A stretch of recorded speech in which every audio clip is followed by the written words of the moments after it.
संघाचा अखिल कोयना पुनर्वसन सेवा संघाचा आमच्या जमिनी परत करा, आमच्या जमिनी परत करा। अखिल कोयना पुनर्वसन सेवा संघाचा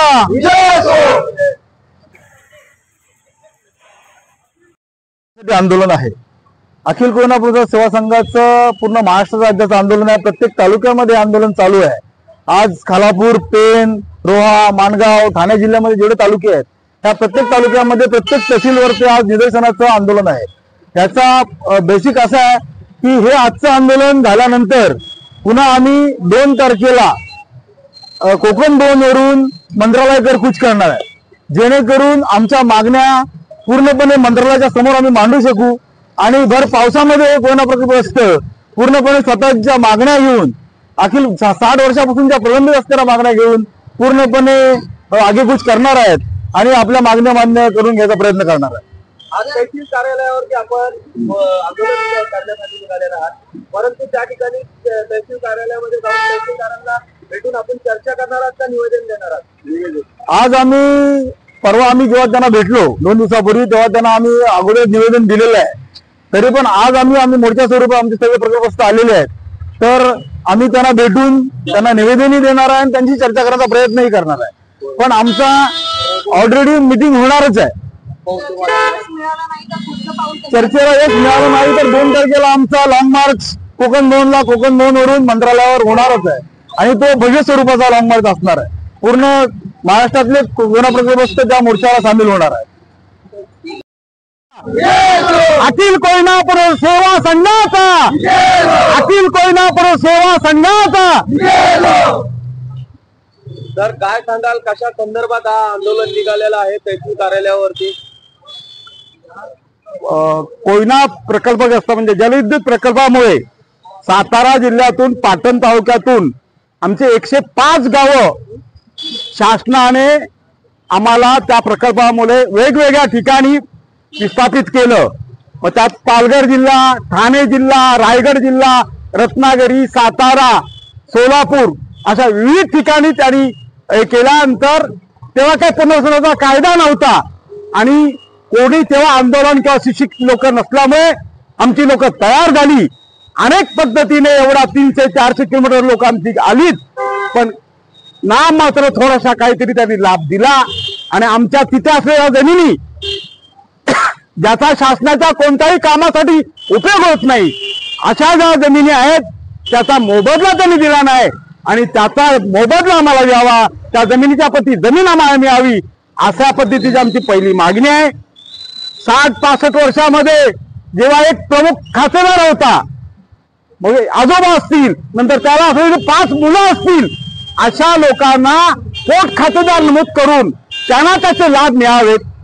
नंतर नोकरीसाठी जे आम्हाला प्रकल्पग्रस्त म्हणून दाखले दिलेत आणि ज्याचा वापर केला नाही आणि बऱ्याच लोकांना प्रकल्पग्रस्त दाखले देण्यासाठी वंचित केलं, अशा लोकांना, अशा सर्वांना प्रकल्प दाखले द्यावेत। नुसते दाखले न देता त्यांच्या कुटुंबातल्या एकाला नोकरी मिळावी अशी एक आमची प्रमुख मागणी आहेत आणि अनेक विविध मागण्या आहेत।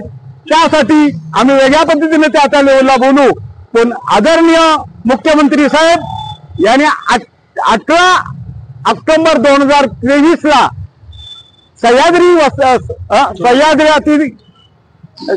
अतिथीगृहामध्ये मीटिंग घेऊन आम्हाला सर्वांना आश्वासित केलं होतं।